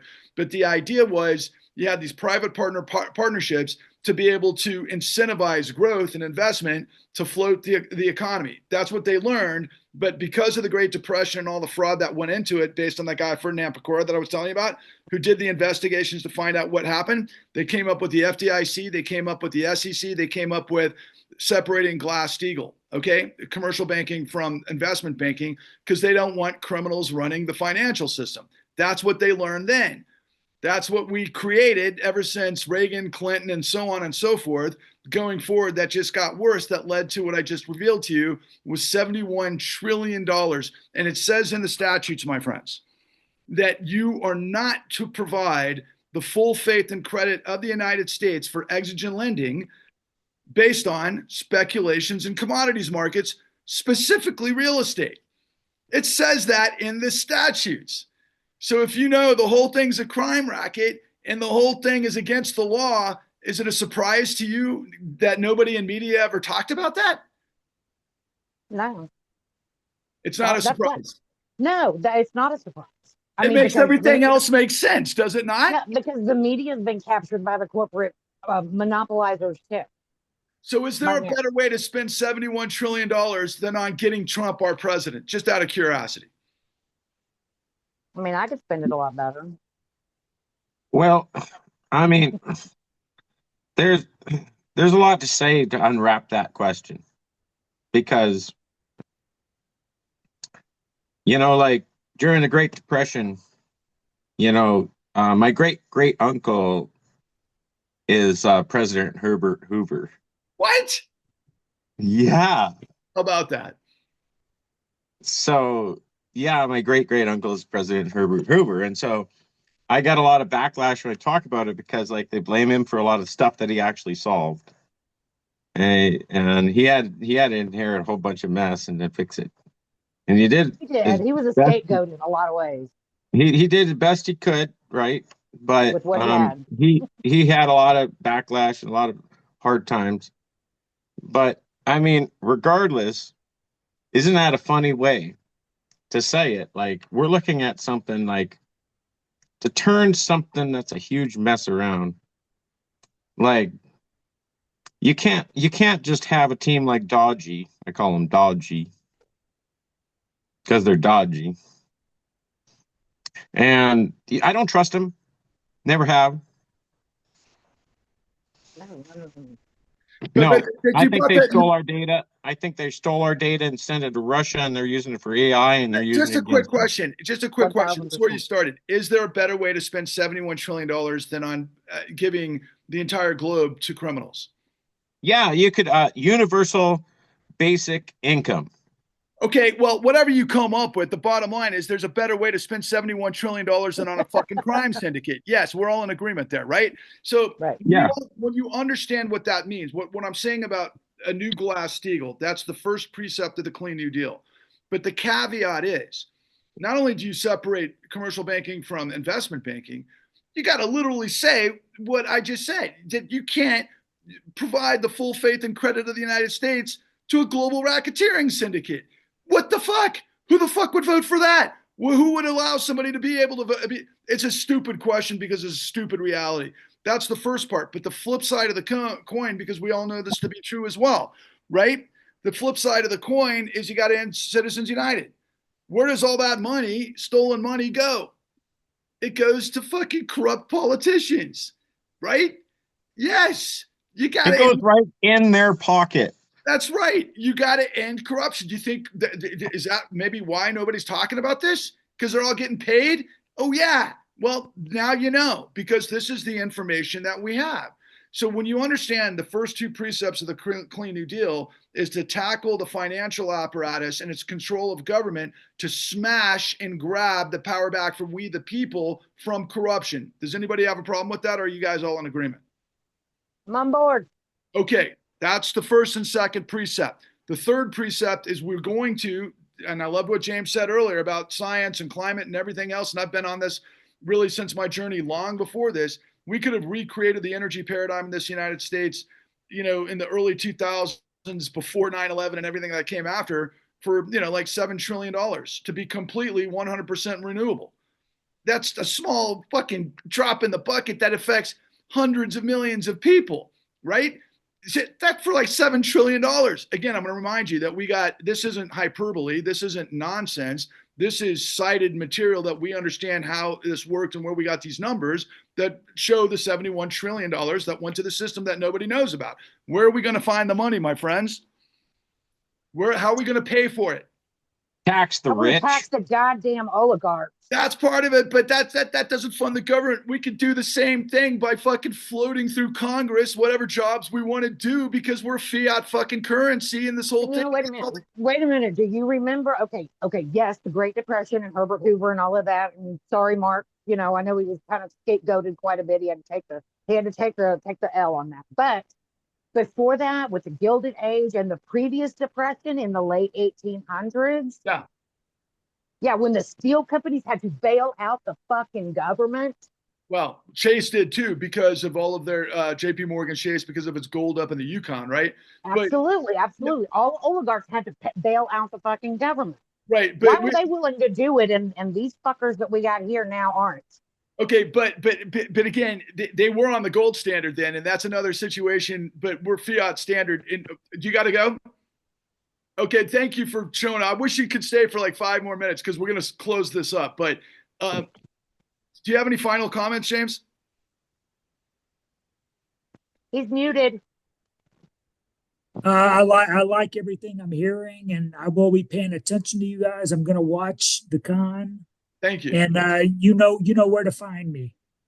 I don't. We need foot soldiers to get these truths out there to the people now because of what's going on. But I'll finish up with this. Thank you so much, James. I appreciate I it. don't know where to find him. Um, Hang on, Hook me up, Roseanne. Bluesky. Okay. Yeah. Roseanne will hook Okay. me up, James. Okay. Thank you, James. So the final machinations here is that the third precept of the Clean New Deal is to demonstrate the $71 trillion was looted by criminals that got away with it, that are still in control, that there's a better way to spend $71 trillion to end racism and systemic racism in prisons, to not incentivize that, to get rid of the climate problem, education, yada yada yada, veterans, the way the country is supposed to be run in a fair and efficient manner that has empathy for people, but at the same time has common sense. Because when you build an economy like we did, quite frankly, after World War II, whereas a rising tide raises all ships, that's called the capacity to where you create an economy that actually works, right? So that's kind of, we're on the threshold of that. If we could get past all of the pollution of corruption, the next four precepts are just simply to reiterate that nobody's above the law. No man or company is above the law, period. That's it. You can't be in the Supreme Court taking backdoor bribes and not be held accountable. That is absolutely fucking ridiculous. Go ahead. How can we, as a nation, stand up and say that we're actually going to be able to do something when lawyers are being paid off to represent these criminals, when respected lawyers like Mark Elias are being targeted by our own government? How can we even bother to sit here and think just 1 second that we're going to be okay when the elephant is bulldozing through the freaking kitchen, destroying everything as we speak? It might be too late, but I've got to offer this because we've been in this battle for a long time, and we were predicting this long before the goddamn Trump debacle or nightmare or MAGA zombie apocalypse, right? And we're very well there. And I would encourage you, and I'll forward to you our new Untouchables podcast. We've got the top flight attorneys in the country that were the right guys of the Enron era scandal and all of the other ones that you guys mentioned that have been fighting this battle forever that are on our team. And we got a plan, and I'll forward you that plan. But the Clean New Deal has to get through the bare bones of what we are, right? You got to make sure that no company or man or people are above the law under any circumstances. The police, the fucking judges, the president, nobody's above the law. This is fucking ridiculous. You can't have a fucking lying, deceptive, scenario and pretend that we're a fucking country up for and by the people. That's ridiculous. It's not the way. It'll never work. Never work. And so we end that. We smash through the pollution of the deception to be able to get these truths forward. And then the final pieces of the puzzle. And I should say that on the Supreme Court, we think an immediate remedy for the problem is we got to get 13 judges on the Supreme Court because of the imbalance of the Roberts Court. We got to play fucking hardball, and we got to do this, right? And I'm talking as soon as possible with the midterms, with millions of people who understand this, because we got to tackle the corruption 14 years ago, but it's too late for that now. We got to do it now. Otherwise, we're fucking even more toast than we are now.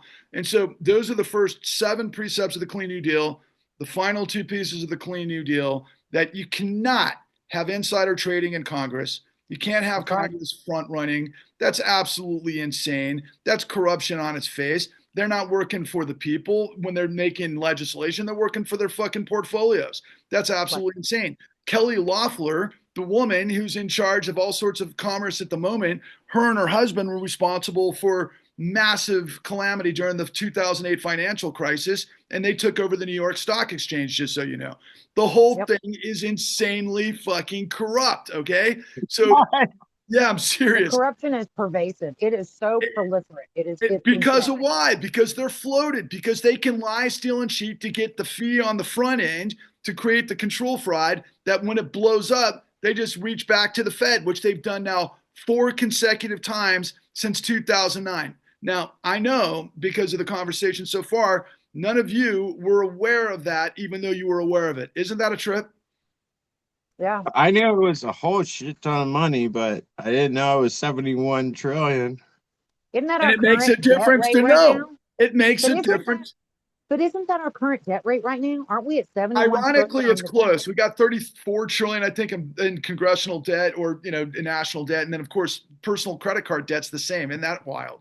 Yeah, it's Yeah. right But, about the same. like, the funny thing about that debt, I think, is it's owed to the IMF, but how much debt do we have in respect to China itself? Well, the problem is because China, it owns foreign interests. They buy our T-bills. But right now we're headed towards stagflation because our we're in danger of becoming no longer the world reserve currency because of all the bullshit that These two China that is are up here, I doing. want to address Bingo. that. I want these two to address that, but I'm going to finish up this the button up of the precepts of the Clean New Deal, and then I want those Reagan and Roseanne to just address what you just said, or both of you just said actually. But the final piece of the puzzle, I had already said that no, we got to. We got to create the. I had mentioned the electoral college earlier. Just a quick statement on that. Look, guys, there's probably more legislative influence in the state of Wyoming with an exorbitant amount of billionaires than the great state of California with 50 million people, right? That's fucking ridiculous. Then you got the gerrymandering, and then you got all of this stuff with the Jim Crow and the fucking, the laws, like what we just saw with Greg Palast's work, that, the suppression of 3.5 million votes in the last election. And then, of course, all of the other things that have gone on. The electoral college, we got to have a popular democracy vote. Fuck that shit. I mean, this is what Yeah. we got to deal with that, because that's, if the big money can steal the money, loot the money, and then own the freaking, supposed elections, what does that look like?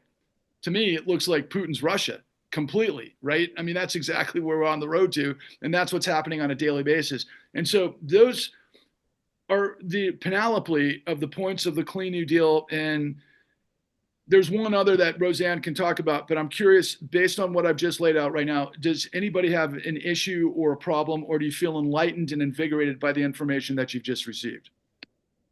I'm down with it. I've been Yeah. down with it. Mark, do you got any comments? Thank you so much, Cheryl. I appreciate that, Mark. Or Oh, Mark? yeah, there's several steps that we need to take. I think you covered a lot of the big bases as far as like tackling that 50,000-pound beast that's storming through our kitchen. But I think that there's a little bit more that we have to do, because like the way that Occupy had a really good team building structure, we saw that happening during the Harris campaign building, and we also saw it happening with Bernie, and we also saw it happening, through Black Lives Matter and Palestinian stuff and Gaza and all that, which is still ongoing, unfortunately. But the thing is that I feel like we've sort of stopped trying. I don't And think we've stopped. I don't think we've stopped trying. I think that I'm we I'm I'm are just I'm just going to tell directionless. you, I'm just going to try to tell you a feeling I had. Like, I've been watching as I go around, I talk to people, and it doesn't seem like so many people are that inspired to go out and do anything about it. They are more keyboard warriors about it. They're Fair. not really doing anything in their real life, not really making real impact, not doing anything. People ain't willing And to risk it so, for the biscuit. I mean, okay, so what I'm trying to say is, like, you know, everybody's afraid that they're going to get targeted for their beliefs. They're going to get put in El Salvador because they don't kiss the ring. I ain't never kissing that damn ring, ever. There's risk in war. This is a war. No, we're on the front line, and We're we're the cold civil peaceful. war, and there's casualties of war. People have got to learn how to be able to risk it for the biscuit.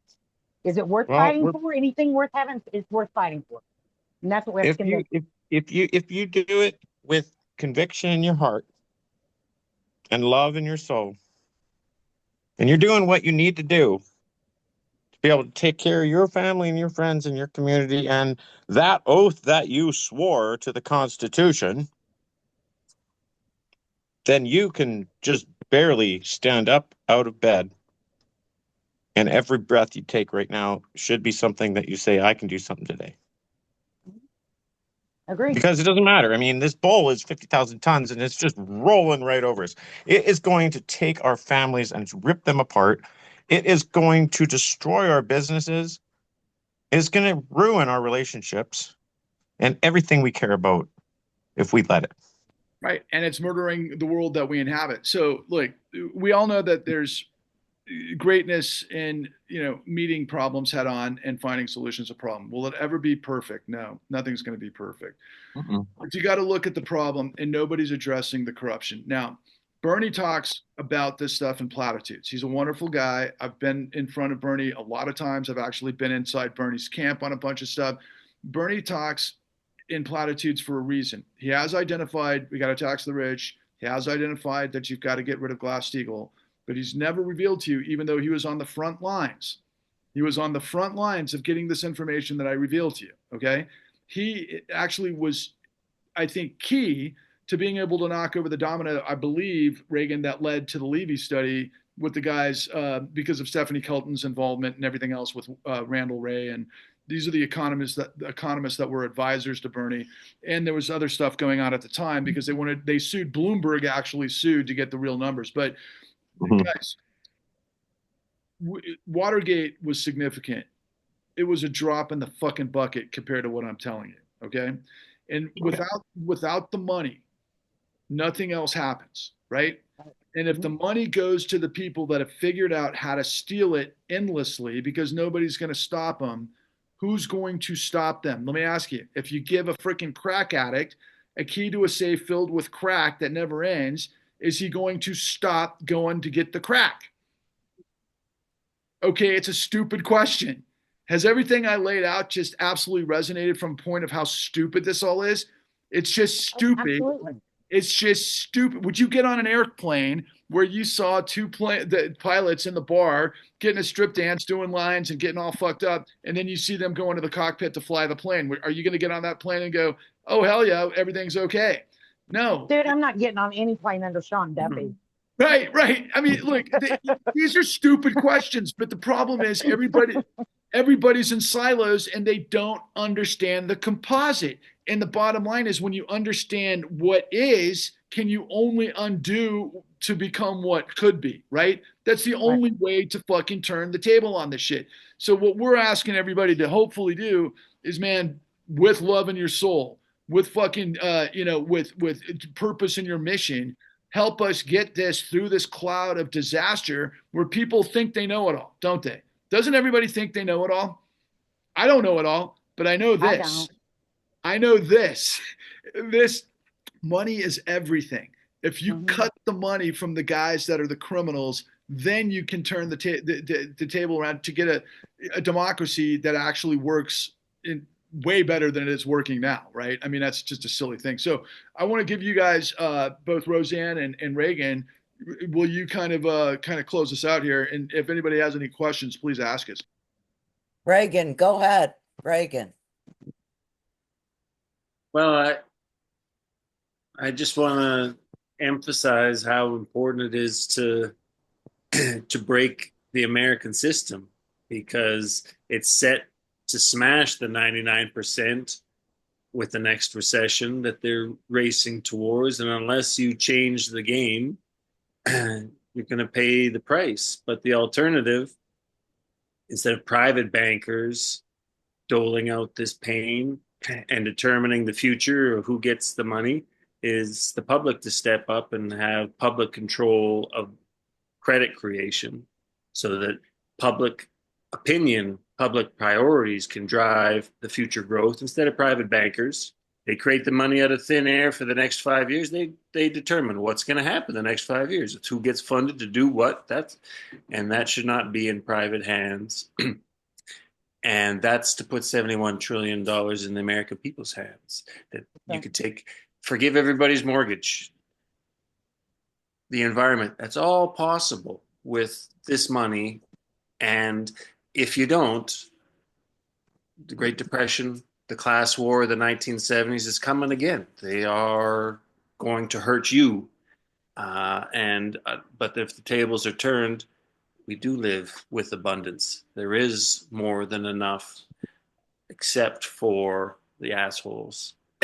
And justice, legitimacy, the rule of law, those are easy sells. The consequences are great. It's going to be shooting fish in a barrel. It's everyone, but they need to understand so they can be constructive. And we can't change the system until we understand it.